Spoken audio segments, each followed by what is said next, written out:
সকাল সকাল ছাদে চলে এসেছি, এসে দেখছি সূর্যের আলোটা কি সুন্দর ড্রাগন গাছের ওপরে পড়েছে। দেখতে তো খুবই ভালো লাগছে। তো অনেক দিন হয়ে গেছে এই ফলটা গাছেই আছে, একধার সবুজ হয়ে আছে কিন্তু পেছন সাইডটা পুরো লাল হয়ে গেছে। অনেক দিন ধরেই একই রকম অবস্থাতেই আছে, তাই ভাবছি তুলে নেব।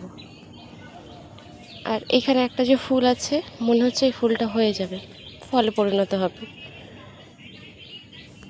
তো এই ফলটা আমি তুলে নেব। বেশ ভালোই বড় সাইজের ফলটা।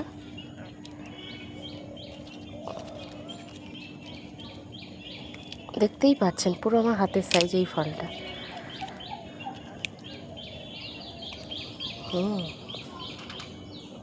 পুরো পেকে গেছে, কিন্তু এদিকটা কেন সবুজ হয়ে আছে এখন আমি বুঝতেই পারছি না।